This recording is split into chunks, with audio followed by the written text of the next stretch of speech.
Hello friends, मैं विकास आप सभी का आपके अपने YouTube चैनल कॉम्पिटिटिव इंग्लिश में बहुत बहुत स्वागत करता हूं। दोस्तों, आज हम बात करेंगे ऐसे टॉपिक के बारे में जो कि कॉम्पिटिटिव एग्जाम्स में बहुत अधिक इम्पोर्टेंस रखता है। आज हम बात करेंगे कॉमन एरर्स के बारे में।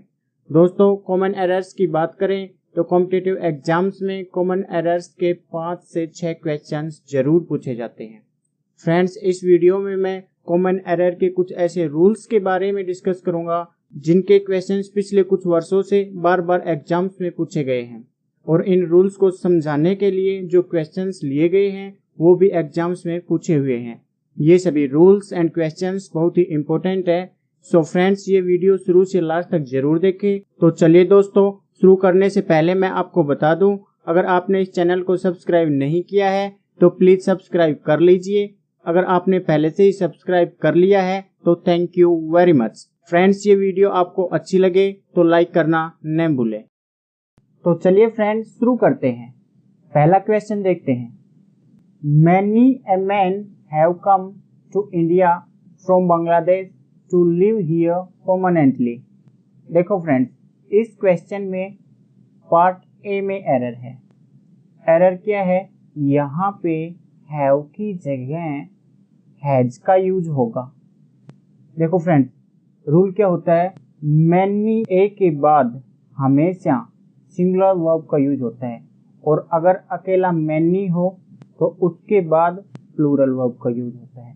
तो यहाँ पे मैनी ए मैन, तो इसके बाद सिंगुलर हेल्पिंग वर्ब हैज का यूज हुआ है। सो फ्रेंड्स, नेक्स्ट क्वेश्चन देखते हैं। Deepak is the most unique teacher of our school. इस क्वेश्चन में पार्ट बी में एरर है। एरर क्या है? यूनिक से पहले द मोस्ट का यूज नहीं होता है। देखो फ्रेंड्स, कुछ एक एडजेक्टिव हैं जिनके पहले ना तो द मोस्ट का यूज होता है और ना ही मोर का यूज होता है। अब देखो, यूनिक का मतलब ही अपने आप में एक होता है, तो ये तो ऑलरेडी पहले से ही सुपरलेटिव है। इसका द मोस्ट लगा के सुपरलेटिव बनाने की जरूरत नहीं है। तो वो वर्ड्स कौन कौन से हैं? एक तो है unique, excellent, perfect, impossible, last, final and universal. ये वो एडजेक्टिव्स हैं जिनके पहले ना तो मोर का यूज होता है और ना ही द मोस्ट का यूज होता है। तो इसका करेक्ट सेंटेंस होगा Deepak is unique teacher of our school. Friends, next question है। This shirt is comparatively better than that we saw in corner shop yesterday। इस क्वेश्चन में पार्ट बी में एरर है। एरर क्या है? कंपैरेटिवली और बेटर दोनों कभी भी एक साथ नहीं आ सकते। कंपैरेटिवली के साथ कभी भी कंपैरेटिव डिग्री के एडजेक्टिव का यूज नहीं होता। तो यहाँ पे या तो बोल सकते हैं कंपैरेटिवली गुड, या फिर कंपैरेटिवली हटाना पड़ेगा ओनली बेटर। तो ये सेंटेंस दो तरीके से सही हो सकता है। एक तो ऐसे बनेगा, this shirt is comparatively good than that we saw in corner shop yesterday, या फिर ऐसे बोल सकते हैं, this shirt is better than that we saw in corner shop yesterday. तो फ्रेंड, नेक्स्ट सेंटेंस देखते हैं। Ram is junior than Shyam and Ram is older than Ganesh. इस सेंटेंस में पार्ट ए में एरर है। एरर क्या है? जूनियर के बाद कभी भी देन का यूज नहीं होता। जूनियर के बाद कंपैरेटिव डिग्री में देन की बजाय हम टू का यूज करते हैं। कुछ एक और ये शब्द होते हैं जैसे junior, senior, superior, prior, inferior. इनके बाद देन का यूज ना होके देन की जगह टू का यूज होता। तो इसका करेक्ट सेंटेंस होगा Ram is junior to Shyam and Ram is older than Ganesh. Next question है। No sooner the plane landed at the airport than a group of armed commandos surrounded it। इस सेंटेंस में पार्ट ए में error है। यहाँ पे no sooner did the plane land का use होगा। देखिए फ्रेंड्स, जब सेंटेंस की शुरुआत no sooner, hardly, rarely, seldom, never आदि का यूज हो तो सेंटेंस का फॉर्मेशन इंटेरोगेटिव के तरीके से होता है। मतलब पहले हेल्पिंग वर्ब का यूज होगा, उसके बाद सब्जेक्ट और उसके बाद मेन वर्ब का यूज। तो इसका करेक्ट सेंटेंस होगा no sooner did the plane land at the airport? Then a group of armed commandos surrounded it. Next sentence देखते हैं. Kamal is one of the players who has been selected for test match. इस sentence में part B में error है.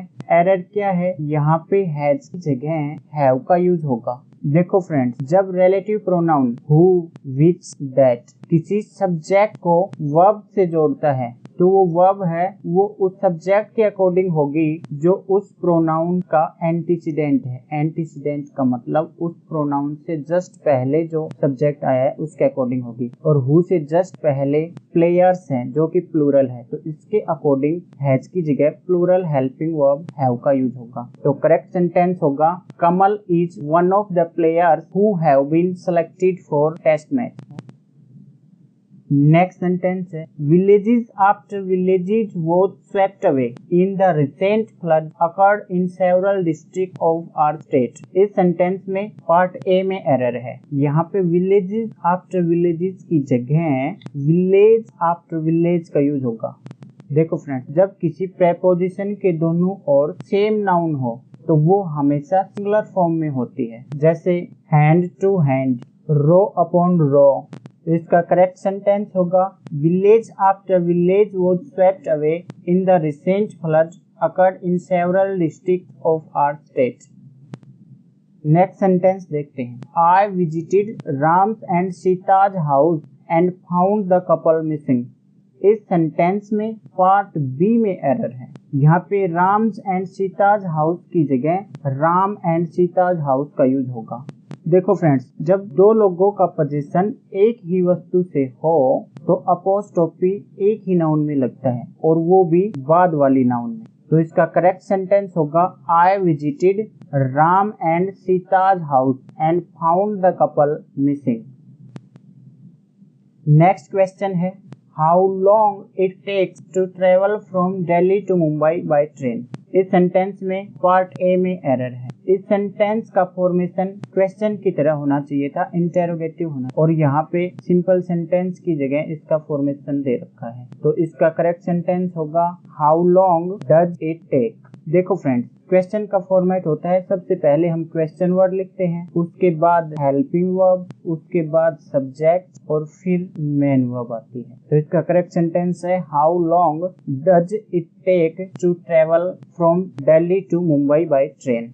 यहाँ पे इसका S क्यों हटा दिया फ्रेंड्स? क्योंकि ये प्रेजेंट सिंपल का सेंटेंस है और प्रेजेंट सिंपल में इंटेरोगेटिव सेंटेंस में एच या ई एस नहीं लगता है, पॉजिटिव सेंटेंस में एच या ई एस लगता है. इसलिए जब इंटेरोगेटिव फॉर्मेशन में होगा तो how long does it take का जो एस है वो हम हटा देंगे. नेक्स्ट सेंटेंस देखते हैं. It is high time we renovate our old house. देखो फ्रेंड्स, इस सेंटेंस में पार्ट बी में एरर है. एरर क्या है? यहाँ पे रेनोवेट की जगह इसकी सेकंड फॉर्म रेनोवेटेड आनी चाहिए. हमेशा इट इज हाई टाइम या इट इज टाइम, इनके बाद हमेशा वर्ब की सेकंड फॉर्म का यूज होता है. तो रेनोवेट की सेकंड फॉर्म होगी रेनोवेटेड. इसका करेक्ट सेंटेंस होगा it is high time we renovated our old house. Next sentence है He took me to a restaurant and ordered for 2 cups of tea. इस सेंटेंस में पार्ट बी में error है. देखो friends, order के बाद किसी भी प्रेपोजिशन का यूज नहीं होता है. इस पर मैंने एक वीडियो और भी बना रखी है जिसका लिंक मैंने डिस्क्रिप्शन में दे दिया है, आप वहां से वो वीडियो देख सकते हैं. तो इसका करेक्ट सेंटेंस होगा He took me to a restaurant and ordered 2 cups of tea. Next sentence देखते हैं. The number of persons interested in psychology are generally small. इस सेंटेंस में पार्ट सी में एरर है.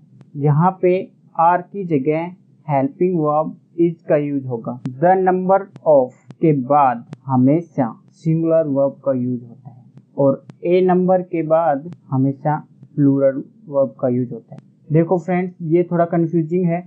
द नंबर हो तो हमेशा सिंगुलर वर्ब का यूज होगा और ए नंबर हो तो हमेशा प्लूरल वर्ब का यूज होगा. ये बात ध्यान में रखना हमेशा. तो इसका करेक्ट सेंटेंस होगा the number of persons interested in psychology is generally small.